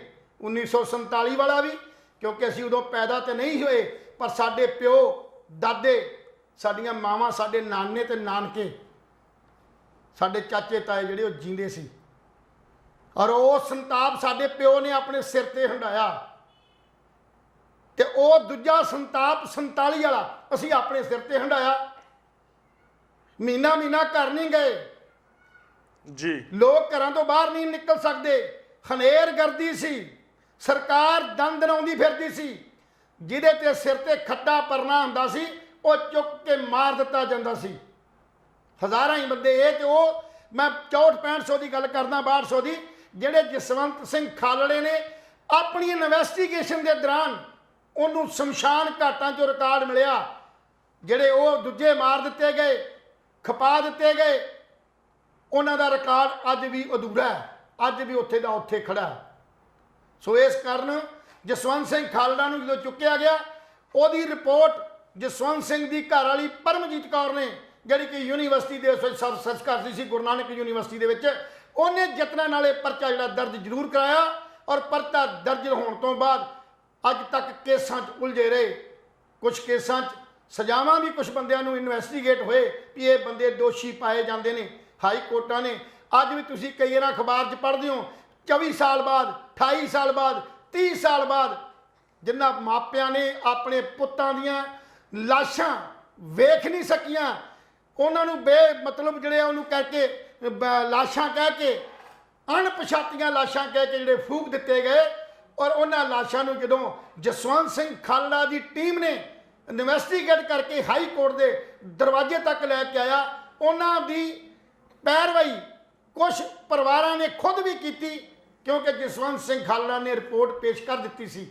ਸੋ ਕਹਿਣ ਦਾ ਮੇਰਾ ਭਾਵ, ਜਦੋਂ ਪੁਲਿਸ ਨੂੰ ਇਹ ਰੜਕਦਾ ਨਜ਼ਰ ਆਇਆ ਕਿ ਇਹਨੂੰ ਚੁੱਕ ਲਿਆ ਗਿਆ, ਚੁੱਕਣ ਤੋਂ ਬਾਅਦ ਇਹਦੀ ਜਿਹੜਾ ਮਰਡਰ ਕਰਤਾ ਗਿਆ, ਕਤਲ ਕਰ ਦਿੱਤਾ ਗਿਆ, ਪਰ ਉਸ ਕਤਲ ਨੂੰ ਅੱਜ ਤੱਕ ਇਹ ਲੱਭ ਨਹੀਂ ਸਕੇ ਵੀ ਕਤਲ ਕਰਕੇ ਲਾਸ਼ ਛੁੱਟੀ ਕਿੱਥੇ ਗਈ। ਲੈਣ ਸਾਹਿਬ ਇੱਕ ਹੋਰ ਵੀ ਗੱਲ ਆ, ਕੱਲ ਇੱਕ ਵੱਖਰੀ ਜੀ ਜਿਹੜੀ ਸ਼ੁਰੂਆਤ, ਅੱਜ ਵੀ ਖਾਲੜੇ ਵਰਗੇ ਨੌਜਵਾਨ ਜਿਹੜੇ ਖਾਲੜੇ ਦੇ ਉਸ ਪੈਰੋਕਾਰ ਜਾਂ ਉਸ ਰਾਹ ਤੇ ਉਹਦੀ ਸੋਚ ਨੂੰ ਲੈ ਕੇ ਚੱਲੇ ਹੋਏ ਨੇ, ਅੱਜ ਵੀ ਪੰਜਾਬ ਦੇ ਅੰਦਰ ਬਹੁਤ ਸਾਰੀਆਂ ਸਵੈ ਜੇ ਜਥੇਬੰਦੀਆਂ ਨੇ ਜਿਹੜੀਆਂ ਅੱਜ ਵੀ ਜਵਾਬ ਭਾਲਦੀਆਂ ਨੇ ਕਿ ਦਰਬਾਰ ਸਾਹਿਬ ਦੇ ਉੱਤੇ ਅਟੈਕ ਦੇ ਜ਼ਿੰਮੇਵਾਰ ਬੰਦੇ ਕਿਹੜੇ ਨੇ, ਕੀ ਇਹ ਰੋਕਿਆ ਵੀ ਜਾ ਸਕਦਾ ਸੀ। ਕੱਲ ਜਿਹੜਾ ਸਾਡੇ ਤਰਲੋਚਨ ਸਿੰਘ ਜੀ, ਜਿਹੜੇ ਕਿ ਘੱਟ ਗਿਣਤੀ ਕਮਿਸ਼ਨ ਭਾਰਤ ਦੇ ਚੇਅਰਮੈਨ ਸੀ, ਜੀ ਜੀ, ਉਸ ਵੇਲੇ ਗਿਆਨੀ ਜੈਲ ਸਿੰਘ ਦੇ ਸਪੈਸ਼ਲ ਐਸਟੀਓ ਸੀ, OSD ਸੀ ਉਹਦੇ ਦਫ਼ਤਰ ਦੇ ਵਿੱਚ। ਸਾਰੀ ਕਹਾਣੀ ਉਹ ਆਪਣਾ ਨੇ ਆਪਣੀ ਅੱਖੀਂ ਵੇਖੀ ਹੈ, ਔਰ ਬਿਆਨ ਕਰਦੇ ਨੇ ਕਿ ਇਹਦੇ ਪਿੱਛੇ ਕਿਹੜੇ ਕਾਰਨ ਸੀ। ਉਹ ਕਾਰਨਾਂ ਨੂੰ ਅਜੇ ਤੱਕ ਲੋਕਾਂ ਦੇ ਸਾਹਮਣੇ ਨਹੀਂ ਰੱਖਿਆ ਗਿਆ। ਇੱਕ ਵਕਤ ਇਹੋ ਜਿਹਾ ਸੀ ਵੀ ਇੰਦਰਾ ਗਾਂਧੀ ਭਾਵਕ ਹੋ ਕੇ ਆਪਾਂ ਮੰਥਨ ਕਰਨਾ ਚਾਹੁੰਦੀ ਸੀ, ਪਛਤਾਤਾਪ ਕਰਨਾ ਚਾਹੁੰਦੀ ਸੀ। ਇਹ ਸਭ ਕੁਝ ਹੋਣ ਦੇ ਬਾਵਜੂਦ ਕੁਝ ਇਹੋ ਜਿਹੇ ਲੋਕ ਸੀ ਉਹਦੇ ਦੁਆਲੇ, ਜਿਨ੍ਹਾਂ ਨੇ ਇੰਦਰਾ ਗਾਂਧੀ ਨੂੰ ਇਹ ਸੰਤਾਪ ਕਰਨ ਤੋਂ ਰੋਕ ਦਿੱਤਾ ਗਿਆ ਔਰ ਨਸਲਕੁਸ਼ੀ ਕੀਤੀ ਗਈ। ਰੋਕਿਆ ਜਾ ਸਕਦਾ ਸੀ, ਗਿਆਨੀ ਜੈਲ ਸਿੰਘ ਰੋਕ ਸਕਦਾ ਸੀ, ਪਰ ਉਹ ਜਿਹੜੇ ਇੰਦਰਾ ਗਾਂਧੀ ਦੇ ਦੁਆਲੇ ਇੱਕ ਝੁਰਮਟ ਸੀ, ਜਿਹਨੂੰ ਅੱਜ ਤੱਕ ਦੱਸਿਆ ਹੀ ਨਹੀਂ ਗਿਆ ਵੀ ਉਹ ਝੁਰਮਟ ਕਿਹੜੇ ਕਿਹੜੇ ਬੰਦੇ ਸੀ ਜਿਨ੍ਹਾਂ ਬੰਦਿਆਂ ਨੇ ਕੁਝ ਕੀਤਾ। ਸਵਾਏ ਸਿਰਫ ਇੱਕ ਇਨਕੁਆਇਰੀ ਹੋਈ ਸੀ, ਡਾਕਟਰ ਅਰਨ ਸਿੰਘ, ਜਿਹੜਾ ਕਿ ਉਸ ਵੇਲੇ ਇੰਦਰਾ ਗਾਂਧੀ ਦਾ ਮੁੱਖ ਸਲਾਹਕਾਰ ਔਰ ਖਾਸਮ ਖਾਸ ਸੀ, ਉਹ 'ਚ ਦੋਸ਼ੀ ਸੀ। ਸੋ ਕਹਿਣ ਦਾ ਭਾਵ, ਦਰਬਾਰ ਸਾਹਿਬ ਦੇ ਉੱਤੇ ਅਟੈਕ ਨੂੰ ਰੋਕਿਆ ਜਾ ਸਕਦਾ ਸੀ, ਪਰ ਉਹਨੂੰ ਰੋਕਣ ਦੀ ਯਤਨ ਨਹੀਂ ਕੀਤੇ ਗਏ। ਇਹਦੇ ਪਿੱਛੇ ਬਹੁਤ ਵੱਡੇ ਕਾਰਨ ਨੇ, ਇੱਕ ਬਹੁਤ ਵੱਡਾ ਖਲਾਅ ਆ ਜਿਸ ਨੂੰ ਜਿਹੜਾ ਉਹ ਭਰਨਾ ਬੜਾ ਔਖਾ ਹੋ ਸਕਦਾ ਹੈ। ਅਸੀਂ ਸਮਝਦੇ ਹਾਂ ਕਿ ਜੇ ਅੱਜ ਵੀ ਸਾਡਾ ਸਮਾਜ ਉੱਪਰ ਉੱਠ ਕੇ ਜਿਹੜੀ ਅਜੇ ਵੀ ਕਿਤੇ ਨਾ ਕਿਤੇ ਚਿਣਗਾਂ ਜਿਹੜੀਆਂ ਨੇ ਵੱਖ-ਵੱਖ ਧਾਰਮਿਕ ਜਥੇਬੰਦੀਆਂ ਇਸ ਚਿਣਗ ਨੂੰ ਹੋਰ ਜਿਹੜਾ ਮਤਲਬ ਉਹ ਜਿਹੜੀ ਲਾਂਬੂ ਲਾਉਣ ਦੀ ਕੋਸ਼ਿਸ਼ ਕਰਦੀਆਂ ਨੇ। ਪਿਛਲੇ ਸਮੇਂ ਜਿਹੜੇ ਕਿਤੇ ਪਟਿਆਲੇ ਦੀ ਗੱਲ ਕੀਤੀ ਆ, ਸ਼ਿਵ ਸੈਨਾ ਦੇ ਕੁਝ ਕਾਰਕੁਨਾਂ ਨੇ ਇਸ ਗੱਲ ਦੇ ਉੱਤੇ ਮਤਲਬ ਜਿਹੜਾ ਉਹ ਭੜਕਾਹਟ ਪੈਦਾ ਕਰ ਦਿੱਤੀ ਕਿ ਉੱਥੇ ਇੱਕ ਜਿਹੜਾ ਮਤਲਬ ਹੈਗਾ ਖਾਲਿਸਤਾਨ ਪੱਖੀ ਕੋਈ ਜਿਹੜਾ ਜਲੂਸ ਜਾਂ ਉੱਥੇ ਉਹਨਾਂ ਨੇ ਮੁਜ਼ਾਹਰਾ ਕਰਨਾ, ਉਹਦੇ ਖਿਲਾਫ ਕੀਤਾ ਗਿਆ। ਕੁਝ ਬੰਦੇ ਲੋਕ ਅੱਜ ਵੀ ਵਿਦੇਸ਼ਾਂ 'ਚ ਬੈਠੇ ਸਿੱਖਾਂ ਦੀਆਂ ਭਾਵਨਾਵਾਂ ਨੂੰ ਭੜਕਾਉਣ ਦੇ ਯਤਨ ਕਰ ਰਹੇ ਨੇ। ਅਜੇ ਵੀ ਉਹ ਇਸ ਗੱਲ ਲਈ ਪੰਜਾਬ ਦੀ ਇਸ ਜੋ ਸੰਤਾਪ ਅਸੀਂ ਹੰਡਾਇਆ ਉਹ ਤੋਂ ਬਾਹਰ ਕੱਢਣ ਦੀ ਗੱਲ ਨਹੀਂ, ਉੱਥੋਂ ਡਾਇਰੈਕਸ਼ਨਾਂ ਦੇ ਕੇ ਸਾਡੇ ਨੌਜਵਾਨਾਂ ਨੂੰ ਅਜੇ ਵੀ ਭੜਕਾਇਆ ਜਾ ਰਿਹਾ, ਅਜੇ ਵੀ ਸਾਨੂੰ ਜਿਹੜੀ ਆਪਣੀ ਮੁੱਖ ਧਾਰਾ 'ਚ ਆਉਣ ਦੇ ਯਤਨ ਨਹੀਂ ਕੀਤੇ ਜਾ ਸਕਦੇ। ਸੋ ਚੰਗਾ ਹੋਵੇ ਜੇ ਭਰਾ ਮਾਰ ਜੰਗ ਤੋਂ ਬਾਹਰ ਆਣ ਕੇ ਅਸੀਂ ਪੰਜਾਬ ਦੇ ਵਿਕਾਸ, ਦੁਨੀਆ ਦੇ ਵਿਕਾਸ, ਆਪਣੇ ਨੌਜਵਾਨਾਂ ਨੂੰ ਵਿੱਦਿਆ ਦੇ ਖੇਤਰ 'ਚ ਇੰਨੇ ਪਰਪੱਕ ਕਰ ਦਈਏ ਕਿ ਉਹ ਵਿਦੇਸ਼ਾਂ 'ਚ ਜਾ ਕੇ ਵੀ ਆਪਣੀ ਜਿਹੜੀ ਤਾਂਕ ਹੈ ਆਪਣੇ ਕੰਮ ਦੇ ਕੰਮ ਨਾਲ ਆਪਣੇ ਸੱਭਿਆਚਾਰ ਨਾਲ ਲੋਕਾਂ ਨੂੰ ਜੋੜ ਸਕਦੇ ਹੋਣ। ਸੋ ਇਹ 6 ਜੂਨ ਦਾ ਘੱਲੂਘਾਰਾ ਦਿਵਸ ਉਹਨਾਂ ਮਹਾਨ ਸ਼ਹੀਦਾਂ ਨੂੰ ਇੱਕ ਸਮਰਪਿਤ ਇੱਕ ਸ਼ਰਧਾਂਜਲੀ ਹੋਏਗੀ ਜੇ ਘੱਟੋ ਘੱਟ ਅਸੀਂ ਅੱਜ ਵੀ ਭਰਾ ਮਾਰ ਜੰਗ ਤੋਂ ਬਾਹਰ ਆ ਕੇ, ਇੱਕ ਧਰਮ ਨਾਲ ਜੁੜਨ ਤੋਂ ਬਾਹਰ ਆ ਕੇ ਇੱਕ ਸਮੁੱਚੇ ਸਮਾਜ ਦੀ ਸਾਂਝੀਵਾਲਤਾ ਦੀ ਜੇ ਗੱਲ ਕਰਦੇ ਹਾਂ ਤੇ ਸਾਂਝੀਵਾਲਤਾ ਤਾਂ ਪੈਦਾ ਹੋ ਸਕਦੀ ਹੈ ਜੇ ਸਾਰੇ ਧਰਮਾਂ ਦੇ ਲੋਕ, ਸਾਰੇ ਫਿਰਕਿਆਂ ਦੇ ਲੋਕ ਇਕੱਠੇ ਹੋ ਕੇ ਸਭੇ ਸਾਂਝੀਵਾਲ ਸਦਾਨ ਨਾ ਦਿਸੇ ਕੋਈ ਬਾਹਰਾ ਜੀ ਦੇ ਨਾਰੇ ਨੂੰ ਅੱਗੇ ਲੈ ਕੇ ਤੁਰਦੇ ਨੇ। ਫਿਰ ਮੰਨਿਆ ਜਾ ਸਕਦਾ ਕਿ ਅਸੀਂ ਹਰ ਸਾਲ ਘੱਲੂਘਾਰੇ ਦਾ ਜਿਹੜਾ ਦਿਵਸ ਮਨਾਉਂਦੇ ਆ, ਇਸ ਦਿਵਸ ਦੀ ਮਹੱਤਤਾ ਇਹ ਹੈ, ਇਹ ਨਹੀਂ ਕਿ ਅਸੀਂ ਇਸ ਦਿਨ ਇੱਕ ਇਹੋ ਜਿਹੇ ਭੜਕਾਊ ਬਿਆਨ, ਕੋਈ ਇਹੋ ਜਿਹਾ ਭੜਕਾਊ ਸਾਹਿਤ ਜਾਂ ਇਹੋ ਜਿਹੇ ਭੜਕਾਊ ਗੱਲਾਂ ਕਰਕੇ ਭਰਾ ਮਾਰ ਜੰਗ 'ਚ ਲੋਕਾਂ ਨੂੰ ਹੋਰ ਜਿਹੜਾ ਉਹ ਮਤਲਬ ਸ਼ਾਮਲ ਕਰਨ ਦੀ ਕੋਸ਼ਿਸ਼ ਕਰੀਏ, ਭੜਕਾਉਣ ਦੀ ਕੋਸ਼ਿਸ਼ ਕਰੀਏ। ਸਾਡੇ 38 ਸਾਲ ਤੋਂ ਪਹਿਲਾਂ ਵਾਪਰੀਆਂ ਘਟਨਾਵਾਂ ਤੋਂ ਬਾਹਰ ਨਿਕਲਣ ਲਈ ਸਬਕ ਸਾਡਾ ਇਹੀ ਹੋਏਗਾ ਕਿ ਆਉਣ ਵਾਲੇ ਸਮੇਂ 'ਚ ਇਹੋ ਜਿਹੀਆਂ ਜਾਤਵਾਦ ਨਾਲ ਸੰਬੰਧਿਤ, ਫਿਰਕੂ ਭਾਵਨਾ ਨਾਲ ਸੰਬੰਧਿਤ, ਧਰਮ ਨਾਲ ਸੰਬੰਧਿਤ ਕੋਈ ਵੀ ਇਹੋ ਜਿਹੀਆਂ ਜਿਹੜੀਆਂ ਨੇ ਉਹ ਸਾਡੇ ਪੰਜਾਬ ਦੇ ਅੰਦਰ ਕੋਈ ਕਾਰਵਾਈਆਂ ਨਾ ਹੋਣ ਜਿਹਦੇ ਨਾਲ ਪੰਜਾਬ ਦੇ ਅੱਗੇ ਵਲੂੰਧਰੇ ਹੋਏ ਜਿਹੜੇ ਹਿਰਦੇ ਨੇ ਉਹ ਹੋਰ ਵਲੂੰਧਰੇ ਜਾ ਸਕਦੇ ਹੋਣ। ਜੀ ਬਿਲਕੁਲ ਜੀ। ਉਧਰੋਂ ਹਰਿਮੰਦਰ ਸਾਹਿਬ ਅੰਮ੍ਰਿਤਸਰ ਦੇ ਵਿੱਚ ਆਸ-ਪਾਸ ਪੂਰੇ ਇਲਾਕੇ ਨੂੰ ਸੀਲ ਕੀਤਾ ਹੋਇਆ ਕਿਉਂਕਿ ਅੱਜ ਘੱਲੂਘਾਰਾ ਦਿਵਸ ਹੈ ਔਰ 10,000 ਨੀਮ ਫੌਜੀ 10 ਤੇ ਪੰਜਾਬ ਪੁਲਿਸ ਇਨਕਲੂਡਡ ਉੱਥੇ ਤੈਨਾਤ ਕੀਤੇ ਗਏ ਹੋਏ ਨੇ ਔਰ ਹਰ ਸ਼ੱਕੀ ਬੰਦੇ ਨੂੰ ਫੜਨ ਦੀ ਪੂਰੀ ਜਿਹੜੀ ਹੁਕਮ ਨੇ ਉਹ ਦਿੱਤੇ ਹੋਏ ਨੇ, ਜਿਨ੍ਹਾਂ ਵਿੱਚ ਬਲੈਕ ਕਮਾਂਡੋ, ਸੁਰੱਖਿਆ ਬਲ, ਹਥਿਆਰਬੰਦ ਬਲ, ਨੀਮ ਫੌਜੀ ਹਰ ਬੰਦਾ ਅੰਮ੍ਰਿਤਸਰ ਦੇ ਵਿੱਚ ਤੈਨਾਤ ਕੀਤਾ ਹੋਇਆ ਹੈ ਕਿਉਂਕਿ ਘੱਲੂਘਾਰਾ ਦਿਵਸ ਦੇ ਮੌਕੇ 'ਤੇ ਪੁਲਿਸ ਨੂੰ ਇਹ ਲੱਗਦਾ ਹੈ ਵੀ ਸ਼ਾਇਦ ਕੋਈ ਇਸ ਤਰ੍ਹਾਂ ਦੀ ਘਟਨਾ ਨਾ ਵਾਪਰ ਜੇ ਜਿਹਦੇ ਨਾਲ ਪੂਰੀ ਦੁਨੀਆ ਦੇ ਵਿੱਚ ਪੰਜਾਬ ਨੂੰ ਸ਼ਰਮਸਾਰ ਹੋਣਾ ਪਵੇ। ਕਰਨੀ ਸਿਕਿਉਰਿਟੀ ਕਰਨੀ ਵੀ ਚਾਹੀਦੀ ਹੈ ਕਿਉਂਕਿ ਪੰਜਾਬ ਪਹਿਲੀ ਅੱਗ ਤੇ ਭਾਂਬੜ ਤੇ ਬੈਠਾ ਹੈ। ਉਧਰੋਂ ਕੱਲ ਜਿੱਥੇ ਇੱਕ ਪਾਸੇ ਸਿੱਧੂ ਮੂਸੇਵਾਲੇ ਦੇ ਕਤਲ ਦੀ ਗੁੱਥੀ ਨਹੀਂ ਸੁਲਝੀ, ਉਧਰੋਂ ਸੰਦੀਪ ਨੰਗਲ ਅੰਬੀਆਂ ਦੇ ਕਤਲ ਦੇ ਬਿਲਕੁਲ ਨੇੜੇ ਪਹੁੰਚ ਚੁੱਕੀ ਆ ਪੁਲਿਸ। ਉਹ ਕਦੇ ਕਾਤਲ ਇੰਟੈਰੋਗੇਟ ਕਰ ਲਏ ਨੇ ਔਰ ਕਾਤਲ ਕਰਨ ਦੇ ਵਿੱਚ ਬੰਦਿਆਂ ਦੇ ਨਾਲ ਇੱਕ ਔਰਤ ਵੀ ਸ਼ਾਮਲ ਹੈ। ਇਹ ਔਰਤ ਹੈ ਕੌਣ ਹੈ, ਇਹ ਔਰਤ ਦਾ ਕੀ ਮੋਟਿਵ ਹੈ ਸੰਦੀਪ ਨੂੰ ਮਰਵਾਉਣ ਦੇ ਵਿੱਚ, ਕੀ ਉਹਦੇ ਰਿਲੇਸ਼ਨ ਸੀ ਉਹਦੇ ਨਾਲ, ਸੰਦੀਪ ਨਾਲ, I don't know what ever, ਇਹ ਆਉਣ ਵਾਲਾ ਸਮਾਂ ਦੱਸੂਗਾ। ਪੁਲਿਸ ਨੇ ਹਲੇ ਉਸ ਔਰਤ ਦਾ ਜ਼ਿਕਰ ਕੀਤਾ ਪਰ ਉਹਨੂੰ ਮੀਡੀਆ ਦੇ ਸਾਹਮਣੇ ਹਲੇ ਨਹੀਂ ਲਿਆਂਦਾ। ਮੋਗਾ ਦੇ ਵਿੱਚ ਸ਼ਰੇਆਮ 7-8 ਨੌਜਵਾਨਾਂ ਨੇ ਇੱਕ ਮੁੰਡੇ ਦੀ, ਇੱਕ ਨੌਜਵਾਨ ਦੀ ਗਲਾ ਵੱਢ ਕੇ ਹੱਤਿਆ ਕਰ ਦਿੱਤੀ ਗਈ। ਕਿਰਪਾਨਾਂ ਦੇ ਨਾਲ ਉਹਦਾ ਗਲਾ ਵੱਢਤਾ। ਉਹ ਵਿਚਾਰਾ ਕਈ 15-20 ਮਿੰਟ, ਅੱਧਾ ਪੌਣਾ ਘੰਟਾ ਉਹ ਖੂਨੋਂ ਖੂਨ ਹੋਇਆ ਸੜਕ ਤੇ ਰੋਂਦਾ ਰਿਹਾ, ਬਿਲਕਦਾ ਰਿਹਾ। 2-4 ਨੇ ਉਹਨੂੰ ਸਾਂਭਣ ਦੀ ਕੋਸ਼ਿਸ਼ ਵੀ ਕੀਤੀ ਪਰ ਘੱਟੋ ਘੱਟ ਵੀ 200-400 ਬੰਦਾ ਵੀਡੀਓ ਬਣਾਉਣ ਤੇ ਲੱਗਿਆ ਹੋਇਆ ਸੀ ਮੋਬਾਈਲਾਂ ਤੇ। ਲਹਿਲ ਸਾਹਿਬ ਜੀ, ਇਹ ਬੜਾ ਇੱਕ ਸ਼ਰਮਨਾਕ ਜੀ ਗੱਲ ਹੈ ਵੀ ਜਿਹੜੀਆਂ ਮੋਬਾਈਲਾਂ ਤੇ ਵੀਡੀਓ ਬਣਾਉਣਾ, ਵਾਇਰਲ ਕਰਨਾ, ਵਿਊਜ਼ ਲੈਣਾ, ਇਹ ਯਾਰ ਅੱਜ ਕੱਲ੍ਹ ਬੜਾ ਚੱਲਿਆ ਹੋਇਆ ਹੈ। ਔਰ ਮੈਨੂੰ ਸਮਝ ਨਹੀਂ ਆਉਂਦੀ ਵੀ ਕਿਸੇ ਦੀ ਜਾਨ ਨੂੰ ਬਚਾਉਣ ਤੋਂ ਪਹਿਲਾਂ ਅਸੀਂ ਵੀਡੀਓ ਬਣਾ ਕੇ ਅਸੀਂ ਸੋਸ਼ਲ ਮੀਡੀਆ ਤੇ ਵਾਇਰਲ ਕਰਦੇ ਆ ਵੀ ਲਓ ਜੀ ਇਹ ਚੀਜ਼ ਮੈਂ ਵਾਇਰਲ ਕਰਦੀ। ਕੋਈ ਹਾਈ ਕੋਰਟ ਨੂੰ, ਸੁਪਰੀਮ ਕੋਰਟ ਨੂੰ ਕੋਈ ਇਸ ਤਰ੍ਹਾਂ ਦਾ ਨਿਯਮ ਬਣਾਉਣਾ ਚਾਹੀਦਾ ਵੀ ਜਿਹੜੇ ਜੇ ਕੋਈ ਬੰਦਾ ਦੀ ਕੋਈ ਵੀਡੀਓ ਬਣਾ ਰਿਹਾ ਜ਼ਖਮੀ ਦੀ ਜਾਂ ਮਰੇ ਪਏ ਦੀ ਵੀ ਇਹ ਮਰ ਗਿਆ ਔਰ ਉਹਨੂੰ ਬਚਾ ਨਹੀਂ ਰਿਹਾ, ਸਿਰਫ ਮੋਬਾਈਲ ਤੇ ਵੀਡੀਓ ਲਾਈਵ ਕਰ ਰਿਹਾ ਤਾਂ ਉਹਦੇ ਖਿਲਾਫ ਵੀ ਮੇਰੇ ਹਿਸਾਬ ਦੇ ਨਾਲ ਕਤਲ ਦਾ ਮੁਕੱਦਮਾ ਜਿਹੜਾ ਹੈ ਉਹ ਦਰਜ ਹੋਣਾ ਚਾਹੀਦਾ ਹੈ। ਗਿੱਲ ਸਾਹਿਬ ਜੀ, ਅੱਜ ਸਵੇਰੇ ਇੱਕ ਮੈਂ ਗੱਲ ਕਰ ਰਿਹਾ ਸੀ ਕਿਸੇ ਨਾਲ ਸੋਸ਼ਲ ਮੀਡੀਆ ਦੀ ਵੀ ਮੂਸੇਵਾਲੇ ਦੇ ਕਤਲ ਨਾਲ ਸੰਬੰਧਿਤ ਨਾ ਅਨੇਕਾਂ ਹੀ ਕਿਸਮ ਦੀਆਂ ਜਿਹੜੀਆਂ ਸੋਸ਼ਲ ਮੀਡੀਆ ਦੇ ਉੱਤੇ ਅਫਵਾਹਾਂ ਫੈਲੀਆਂ ਹੋਈਆਂ ਨੇ। ਰੋਜ਼ ਕਦੇ ਕਹਿੰਦੇ ਨੇ ਇਹ ਗੋਲਡੀ ਬਰਾੜ ਨੇ ਜਿਹੜੀ ਪੋਸਟ ਪਾਤੀ ਹੈ ਵੀ ਇਹ ਕਤਲ ਮੈਂ ਕੀਤਾ, ਕੋਈ ਪਾਉਂਦੇ ਨੇ ਲਾਰੈਂਸ ਬਿਸ਼ਨੋਈ ਜਿਹੜਾ ਉਹ ਆਪਣੇ ਪੇਜ ਤੇ ਲਿਖਦਾ ਵੀ ਇਹ ਕਤਲ ਦੇ ਕੇਸ 'ਚ ਮੇਰਾ ਕੋਈ ਹੱਥ ਨਹੀਂ। ਦੂਜੇ ਦਿਨ ਮੇਰਾ ਗਰੁੱਪ ਨੇ ਕੁਛ ਜਿਹੜਾ ਗੈਂਗ ਨੇ ਕਤਲ ਕੀਤਾ। ਵੱਖ-ਵੱਖ ਲੋਕ ਜਿਹੜੇ ਨੇ ਉਹਨੂੰ ਆਧਾਰ ਬਣਾ ਕੇ ਮੋਬਾਈਲਾਂ ਦੇ ਉੱਤੇ ਧਮਕੀਆਂ ਜਿਹੜੀਆਂ ਨੇ ਉਹ ਦਿੱਤੀਆਂ ਜਾ ਰਹੀਆਂ। ਵੱਖ-ਵੱਖ ਲੋਕ ਜਿਹੜੇ ਨੇ ਭੜਕਾਉਣ ਦੇ ਯਤਨ ਜਿਹੜੇ ਨੇ ਉਹ ਆਪਣੀਆਂ ਇਹ ਸਾਈਟਾਂ ਤੋਂ ਕਰਦੇ ਆ ਰਹੇ ਨੇ। ਮੈਂ ਇਹ ਗੱਲ ਭਾਰਤ ਦੀ ਸਰਕਾਰ ਨੂੰ ਜਾਂ ਪੰਜਾਬ ਦੀ ਸਰਕਾਰ ਨੂੰ ਇੱਕ ਸਵਾਲ ਕਰਦਾ ਕਿ ਤੁਸੀਂ ਇੱਕ ਸਾਈਬਰ ਸੈੱਲ ਬਣਾਇਆ ਜਿੱਥੇ ਆਈਟੀ ਦੇ ਬੰਦੇ ਜਿਹੜੇ ਮੁਲਾਜ਼ਮ ਕੰਮ ਕਰਦੇ ਨੇ, ਆਈਟੀ ਦੇ ਖੇਤਰ ਨੂੰ ਚਲਾਉਂਦੇ ਨੇ, ਸਾਈਬਰ ਦੇ ਖੇਤਰ ਨੂੰ ਚਲਾਉਂਦੇ ਨੇ, ਉਹ ਕੀ ਆਪਣੇ ਉਸ ਦਫ਼ਤਰਾਂ 'ਚ ਬੈਠੇ ਸਿਰਫ ਤੇ ਸਿਰਫ ਉਹ ਮੂਵੀਆਂ ਹੀ ਦੇਖਦੇ ਨੇ ਜਾਂ ਮੈਸੇਜ ਕਨਵੇ ਕਰਦੇ ਨੇ ਕਿ ਜਾਂ ਉਹ ਇਸ ਗੱਲ ਲਈ ਯਤਨ ਵੀ ਕਰਦੇ ਨੇ ਵੀ ਪੋਸਟ ਪਈ ਕਿੱਥੋਂ ਆ? ਜੇ ਅਸੀਂ ਇਹ ਕੁਝ ਨਹੀਂ ਮਤਲਬ ਟਰੇਸ ਕਰ ਸਕਦੇ ਆਪਣੇ ਸਾਈਬਰ ਕਾਫੇ ਤੋਂ ਕੀ ਫਾਇਦਾ? ਤੇ ਆਪਾਂ ਕੀ ਪਾਕਿਸਤਾਨ ਦੇ ਜਾਂ ਦੂਜੇ ਵਿਰੋਧੀ ਦੇਸ਼ਾਂ ਦੇ ਮੁਕਾਬਲਿਆਂ ਨੂੰ ਕਿਵੇਂ ਜਾਂ ਉਹਨਾਂ ਦੀ ਗੜਬੜ ਨੂੰ ਕਿਵੇਂ ਰੋਕ ਸਕਦੇ ਹਾਂ? ਇਹ ਤਾਂ ਆਪਣੇ ਹਿੰਦੁਸਤਾਨ ਦੇ ਲੋਕ ਨੇ। ਅੱਜ ਕੋਈ WhatsApp ਦੇ ਉੱਤੇ ਮੈਸੇਜ ਪਾ ਦਿੰਦਾ ਫੇਸਬੁੱਕ ਤੇ ਆਪਾਂ ਟਰੇਸ ਹੀ ਨਹੀਂ ਕਰ ਸਕਦੇ ਵੀ ਫੇਸਬੁੱਕ ਦੇ ਉੱਤੇ ਇਹ ਮੈਸੇਜ ਪਾਇਆ ਕਿੰਨੇ ਆ, ਕਿਹੜੇ ਸ਼ਹਿਰ ਤੋਂ ਆਇਆ, ਕਿਹੜੇ ਨੰਬਰ ਤੋਂ ਆਇਆ, ਕਿਹੜੇ ਨਾਂ ਤੋਂ ਆਇਆ। ਜੇ ਆਪਾਂ ਇੰਨਾ ਵੀ ਨਹੀਂ ਕਰ ਸਕੇ ਤੇ ਅਸੀਂ ਚੰਦਰਮਾ ਤੇ ਕਿੱਦਾਂ ਪਹੁੰਚਾਂਗੇ? ਸਿਰਫ ਅਸੀਂ ਗੁਰਦੁਆਰਿਆਂ, ਮੰਦਰਾਂ, ਮਸੀਤਾਂ ਤੇ ਮੱਥੇ ਟੇਕਣ ਤੱਕ ਹੀ ਰਹਿ ਗਏ, ਸਿਰਫ ਪੂਜਾ ਪਾਠ ਤੱਕ ਹੀ ਰਹਿ ਗਏ। ਤੇ ਫਿਰ ਸਾਡੇ ਬਜ਼ੁਰਗ ਤੇ ਕਰਦੇ ਸੀ ਸਭ ਕੁਝ, ਤੇ ਉਹਨਾਂ ਨੇ ਇਹ ਸਿੱਖਿਆ ਦਿੱਤੀ ਵੀ ਤੁਸੀਂ ਪੜ੍ਹ ਲਿਖ ਕੇ ਇਹ ਤੋਂ ਗਾਂ ਸੋਚੋ। ਤੇ ਤੁਹਾਡਾ ਆਈਟੀ ਵਿੰਗ ਕੀ ਕਰ ਰਿਹਾ ਹੈ?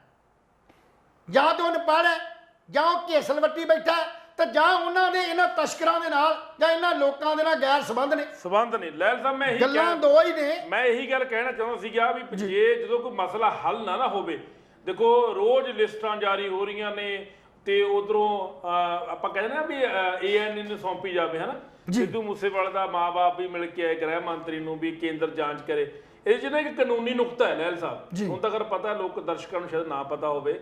ਜਦੋਂ ਕੱਲ ਮਨਜਿੰਦਰ ਸਿੰਘ ਸਰਸਾ ਨਾਲ ਪਿੰਡ ਮੂਸਾ ਦੇ ਵਿੱਚ ਗੱਲਬਾਤ ਕੀਤੀ ਆਪਣੇ ਪੱਤਰਕਾਰ ਨੇ ਵੀ ਕੇਂਦਰ ਜਾਂਚ ਕਿਉਂ ਨਹੀਂ ਕਰ ਰਹੀ ਹੈ, ਉਹਨੇ ਸਾਫ਼ ਗੱਲ ਕਹੀ ਵੀ ਜਿੰਨਾ ਚਿਰ ਪੰਜਾਬ ਲਿਖ ਕੇ ਨਹੀਂ ਦਿੰਦਾ ਉਹਨਾਂ ਚਿਰ ਕੇਂਦਰ ਪੰਜਾਬ ਦੇ ਅੰਦਰੂਨੀ ਮਾਮਲਿਆਂ ਵਿੱਚ ਦਾਖਲ ਨਹੀਂ ਦੇ ਸਕਦਾ। ਕਿਉਂਕਿ ਇਹ ਇੱਕ ਇਲਜ਼ਾਮ ਦਾ ਕਾਰਨ ਬਣ ਜਾਣਾ ਸੀ ਪੰਜਾਬ ਸਰਕਾਰ ਵੱਲੋਂ ਵੀ ਅਸੀਂ ਇਨਵੈਸਟੀਗੇਸ਼ਨ ਕਰ ਰਹੇ ਸੀ, ਅਸੀਂ ਇੰਡੀਪੈਂਡੈਂਟ ਤੌਰ ਤੇ ਸਾਡੀ ਜਿਹੜੀ ਪੁਲਿਸ ਆ ਸਰਗਰਮ ਸੀ, ਪਰ ਕੇਂਦਰ ਨੇ ਦਖਲ ਦੇ ਕੇ ਇਸ ਕੇਸ ਨੂੰ ਲਟਕਾ ਦਿੱਤਾ। ਕਾਨੂੰਨੀ ਪ੍ਰਕਿਰਿਆ ਵੀ ਹੈ ਨਾ, ਬਾਈਪਾਸ ਤਾਂ ਨਹੀਂ ਨਾ ਕੀਤਾ ਜਾ ਸਕਦਾ। ਵੱਖਰੀ ਗੱਲ ਹੈ ਕਿ ਸਿੱਧੂ ਮੂਸੇਵਾਲੇ ਦੇ ਫਾਦਰ ਨੇ ਪਰਸੋਂ ਜਦੋਂ ਸਾਡੇ ਕੇਂਦਰੀ ਗ੍ਰਹਿ ਮੰਤਰੀ ਅਮਿਤ ਸ਼ਾਹ ਜੀ ਇੱਥੇ ਆਏ ਤੇ ਉਹਨਾਂ ਨੇ ਸਪੈਸ਼ਲ ਤੌਰ ਤੇ ਮਿਲੇ ਔਰ ਮੰਗ ਕੀਤੀ ਉਹਨਾਂ ਕੋਲੋਂ ਵੀ। ਉਹਨਾਂ ਨੇ ਵੀ ਭਰੋਸਾ ਦਿੱਤਾ ਕਿ ਅਸੀਂ ਆਪਣੀ ਜ਼ਿੰਮੇਵਾਰੀ ਸਮਝਦਿਆਂ ਹੋਇਆਂ ਇਸ ਇਨਵੈਸਟੀਗੇਟ ਕੇਸ ਦੀ ਕਰਾਂਗੇ ਤੇ ਜਲਦੀ ਤੋਂ ਜਲਦੀ ਕਾਤਲਾਂ ਨੂੰ ਸਜ਼ਾ ਦੇਣ ਦੇ ਯਤਨ ਕਰਾਂਗੇ। ਗੱਲ ਅਖਬਾਰਾਂ ਜਾਂ ਪੈਨ ਨਾਲ ਬੋਲਿਆਂ, ਸਟੇਜ ਤੇ ਬੋਲਿਆਂ ਨਾਲ ਮਸਲਾ ਹੱਲ ਨਹੀਂ ਹੋਣਾ। ਮਸਲਾ ਤੇ ਹੱਲ ਹੋਣਾ ਪ੍ਰੋਪਰ ਤੌਰ ਤੇ ਇਹਦੀ ਇਨਕੁਆਇਰੀ ਕਰਨ ਲਈ ਜੀ। ਪਰ ਜਿੱਥੋਂ ਸਾਡੀ ਇਨਕੁਆਇਰੀ ਤੁਰਨੀ ਹੈ, ਜਦੋਂ ਉਹ ਅਜੇ ਤੱਕ ਇਹ ਟਰੇਸ ਹੀ ਨਹੀਂ ਕਰ ਪਾ ਰਹੇ, ਅਜੇ ਤੱਕ ਸੱਚੀ ਪੁੱਛਦੇ ਹੋ, ਅਜੇ ਤੱਕ ਸਿੱਧੂ ਮੂਸੇਵਾਲੇ ਦੇ ਅੱਜ 8ਵੇਂ ਦਿਨ ਬਾਅਦ ਵੀ ਅਜੇ ਪੁਲਿਸ ਉੱਥੋਂ ਤੱਕ ਨਹੀਂ ਪਹੁੰਚ ਪਾਈ। ਅਜੇ ਉਹਦੇ ਹੱਥ ਖਾਲੀ ਨੇ। ਅਜੇ ਸਿਰਫ ਪੋਸਟਾਂ ਦੇ ਸਿਰ ਦੇ ਉੱਤੇ ਹੀ ਜਿਹੜੀਆਂ ਤੁਹਾਡੇ ਵੀ ਫੇਸਬੁੱਕਾਂ ਤੇ ਆਉਂਦੀਆਂ ਨੇ, ਤੁਹਾਡੇ ਵੀ ਮੋਬਾਈਲਾਂ ਤੇ ਆਉਂਦੀਆਂ ਨੇ, ਉਹਨਾਂ ਨੂੰ ਆਧਾਰ ਬਣਾ ਕੇ ਪੁਲਿਸ ਜਿਹੜੀ ਆ ਉਹ ਜਿਹੜੇ ਅੰਦਾਜ਼ੇ ਲਾ ਰਹੀ ਹੈ। ਕੱਲ ਇੱਕ Balwinder Singh Sekhon deputy DSP retired ਹੈ, ਉਹ ਬੋਲਦਾ, ਉਹ ਕਹਿੰਦਾ ਮੈਂ ਇੱਕ DSP ਰਿਟਾਇਰਡ ਹਾਂ। ਜਦੋਂ ਮੈਂ ਨੌਕਰੀ ਸੀ ਮੈਂ ਉਦੋਂ ਵੀ ਲੋਕਾਂ ਦੀ ਗੱਲ ਕਰਦਾ ਸਾਂ, ਮੈਂ ਉਦੋਂ ਵੀ ਸੱਚ ਦੀ ਗੱਲ ਕਰਦਾ ਸੀ, ਤੇ ਸਾਡੀ ਸਰਕਾਰੀ ਤੰਤਰ ਜਿਹੜਾ ਸਾਡੇ ਉਹਦੇ 'ਚ ਵੀ ਰਿਕਾਰਡ ਆਉਂਦਾ ਸੀ ਤੇ ਮੈਂ ਖਿਲਾਫ ਬੋਲਦਾ ਸੀ।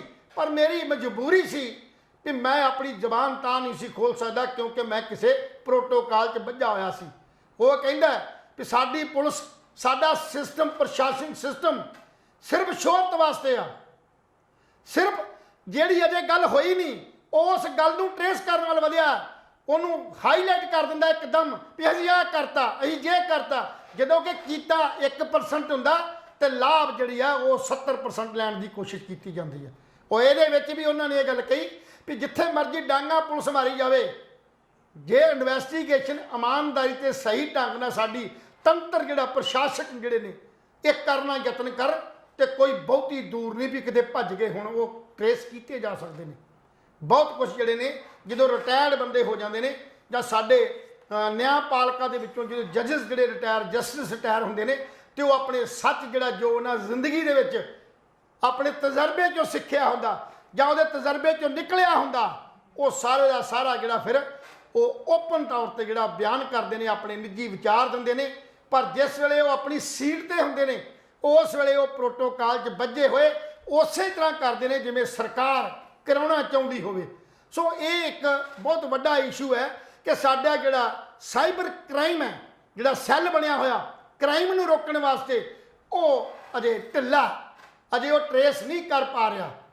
ਜਦੋਂ ਉਹ ਐਕਟਿਵ ਹੋਇਆ ਫਿਰ ਪਤਾ ਲੱਗੇ ਨਾ ਤੇ ਦੂਜੇ ਦਿਨ ਬਾਅਦ ਅੱਜ ਹਜ਼ਾਰਾਂ ਹੀ ਲੋਕਾਂ ਦੀਆਂ ਮੋਬਾਈਲਾਂ ਦੇ ਉੱਤੇ ਇੱਕ ਕਤਲ ਦੀਆਂ, ਅੱਜ ਹੋਰ ਨਵੀਂ ਸੁਣੀ ਗੱਲ ਜਿਹੜੀ ਫੇਸਬੁੱਕ ਤੇ ਆਈ ਕਿ ਸਲਮਾਨ ਖਾਨ ਨੂੰ ਤੇ ਉਹਦੇ ਪਿਓ ਸਲੀਮ ਖਾਨ ਨੂੰ ਇਹ ਧਮਕੀ ਪੱਤਰ ਆ ਗਿਆ। ਉਹ ਪਾਰਕ 'ਚ ਬੈਠਾ, ਉਹਦੇ ਨਾਲ ਸੁਰੱਖਿਅਤ ਗਾਰਡ ਵੀ ਹੈਗੇ ਨੇ, ਸੁਰੱਖਿਅਤ ਗਾਰਡ ਪਾਰਕ 'ਚ ਖੜੇ ਨੇ, ਉਹ ਟੇਬਲ ਤੇ ਬੈਠਾ, ਇੱਕ ਬੰਦਾ ਆਉਂਦਾ, ਉਹ ਬੰਦਾ ਆਣ ਕੇ ਇਹਨੂੰ ਚਿੱਠੀ ਫੜਾ ਕੇ ਚਲੇ ਜਾਂਦਾ ਮਰਡਰ ਦੀ। ਉਹ ਕਿੱਥੇ ਧਰਤੀ ਖਾ ਗਈ, ਉਹਨੂੰ ਧਰਤੀ ਖਾ ਗਈ ਜਾਂ ਚੰਦਰਮਾ ਉਹਨੂੰ ਆਪਣੀ ਚੁੰਬਕੀ ਕਿਰਨਾਂ ਨਾਲ ਉੱਪਰ ਲੈ ਗਿਆ। ਕਿੱਡੀ ਹਾਸੇ ਵਾਲੀ ਗੱਲ ਹੈ, ਹਾਸੇ ਵਾਲੀ ਗੱਲ ਹੈ ਵੀ ਚਿੱਠੀ ਫੜਾਉਣ ਤੋਂ ਬਾਅਦ ਤੁਰ ਕੇ ਪਾਰਕ ਚੋਂ ਬਾਹਰ ਗਿਆ ਔਰ ਉਹ ਸੁਰੱਖਿਅਤ ਗਾਰਡ ਖੜੇ ਆ ਉੱਥੇ, ਕੋਈ ਐਕਸ਼ਨ ਨਹੀਂ, ਕੋਈ ਕੁਛ ਨਹੀਂ। ਸੋ ਕਹਿਣ ਦਾ ਭਾਵ ਇਹ ਹੈ ਵੀ ਜਦੋਂ ਤੱਕ ਅਸੀਂ ਇਸ ਸਿਸਟਮ ਨੂੰ ਬੇਨਕਾਬ ਨਹੀਂ ਕਰਦੇ, ਤੁਸੀਂ ਜੈਮਰ ਲਾਤੇ ਹੋ ਕੋਟ ਜੇਲ੍ਹਾਂ 'ਚ, ਜੈਮਰ ਲਾਉਣ ਤੋਂ ਬਾਅਦ ਵੀ ਉੱਥੇ ਮੋਬਾਈਲਾਂ ਤੇ ਗੱਲਬਾਤ ਹੁੰਦੀ ਹੈ। ਕੱਲ ਹਰਜੋਤ ਬੈਂਸ ਹੋਣੀ ਯਤਨ ਕਰ ਰਹੇ ਸੀ, ਕਹਿੰਦੇ ਹਜ਼ਾਰਾਂ ਹੀ ਸਾਲਾਂ ਤੋਂ ਇਹਨਾਂ ਜੇਲ੍ਹਾਂ 'ਚ ਪ੍ਰੋਸੈਸ ਚੱਲਦਾ ਸੀ, ਤੁਸੀਂ 2-4 10 ਦਿਨ 2 ਮਹੀਨੇ ਤੱਕ ਮੇਰੇ ਕੋਲ ਜਵਾਬ ਪੁੱਛੀ ਜਾਂਦੇ ਹੋ, ਮੈਨੂੰ ਵੀ ਸਾਲ ਦੇ ਦਿਓ, ਮੈਂ ਕਰ ਦੂੰ ਸੁਧਾਰ। ਸਵਾਲ ਬਦਲੀਆਂ ਨਾਲ ਨਹੀਂ, ਸਸਪੈਂਸ਼ਨਾਂ ਨਾਲ ਨਹੀਂ, ਸੁਧਾਰ ਉਦੋਂ ਹੋਏਗਾ ਜਦੋਂ ਤੁਸੀਂ ਮਾਨਸਿਕ ਤੌਰ ਤੇ ਲੋਕਾਂ ਨਾਲ ਜੁੜ ਜਾਓਗੇ, ਜਦੋਂ ਉਹਨਾਂ ਨੂੰ ਪਤਾ ਹੋਊ ਵੀ ਇਸ ਗਲਤੀ ਦਾ ਖਮਿਆਨਾ ਖੁਦ ਮੈਨੂੰ ਵੀ ਭੁਗਤਣਾ ਪਏਗਾ, ਮੈਂ ਵੀ ਇਸੇ ਰਾਹ ਤੋਂ ਲੰਘਣਾ ਪਏਗਾ, ਤੇ ਸ਼ਾਇਦ ਸਾਡੇ ਮਾਨਸਿਕ ਤੌਰ ਤੇ ਜਿਹੜੇ ਰੋਗੀ ਲੋਕ ਨੇ ਇਹ ਸਮਝ ਜਾਣ ਵੀ ਸਾਨੂੰ ਕ੍ਰਾਈਮ ਵੱਲ ਨਹੀਂ ਜਾਣਾ ਚਾਹੀਦਾ, ਕਿਉਂਕਿ ਹਰ ਕ੍ਰਾਈਮ ਕਰਨ ਵਾਲਾ ਬੰਦਾ ਇੱਕ ਨਾ ਇੱਕ ਦਿਨ ਉਸ ਕ੍ਰਾਈਮ ਦੇ ਘੇਰੇ 'ਚ ਆ ਜਾਂਦਾ ਹੈ, ਉਹ 'ਚ ਆ ਜਾਂਦਾ ਹੈ ਔਰ ਮਾਰਿਆ ਜਾਂਦਾ, ਸੰਤਾਪ ਮਗਰਲਿਆਂ ਨੂੰ ਭੁਗਤਣਾ ਪੈਂਦਾ। ਸੋ ਇਹ ਜਦੋਂ ਤੱਕ ਜੋ ਬੈਂਸ ਸਾਹਿਬ ਇਹ ਗੱਲ ਮੰਨ ਕੇ ਧਿਆਨ ਲਓ, ਬਿਆਨਾਂ ਨਾਲ ਮਸਲਾ ਨਹੀਂ ਹੱਲ ਹੋਣਾ। ਚਾਹੇ ਤੁਸੀਂ 20 ਸਾਲ ਵੀ ਯਤਨ ਕਰਦੇ ਰਹੋ, ਜੇਲ੍ਹਾਂ ਦੇ ਅੰਦਰ ਆਪਣੀ ਜਿਹੜੀ ਆ ਉਹ ਜਿਹੜੀ ਤੁਸੀਂ ਉੱਧਰ ਜਾਂਦੇ ਹੋ ਚੈੱਕ ਕਰਨ, ਮੌਕੇ ਚੈੱਕ ਕਰਨ ਜਾਂਦੇ ਹੋ, ਛਾਪੇ ਮਾਰਦੇ ਹੋ, ਨਹੀਂ ਹੋ ਸਕਦਾ। ਲੱਖ ਯਤਨ ਕਰ ਲਿਓ, ਤੁਹਾਡੇ 2 ਘੰਟੇ ਦੇ 1 ਘੰਟੇ ਬਹਿਣ ਨਾਲ ਹੋ ਸਕਦਾ ਮੋਬਾਈਲ ਅੰਦਰ ਨਾ ਜਾਵੇ, ਹੋ ਸਕਦਾ ਸਿਗਰਟਾਂ ਬੀੜੀਆਂ ਨਸ਼ੇ ਦਾ ਸਮਾਨ ਨਾ ਜਾਏ, ਤੁਹਾਡੇ 2 ਘੰਟਿਆਂ ਬਾਅਦ ਉਹੀ ਤੰਤਰ ਜਿਹੜਾ ਉਸੇ ਆਪਣੇ ਕਾਰ ਵਿੱਚ ਸ਼ਾਮਲ ਹੋ ਜਾਂਦਾ, ਉਸੇ ਤਰ੍ਹਾਂ ਚੱਲ ਜਾਂਦਾ।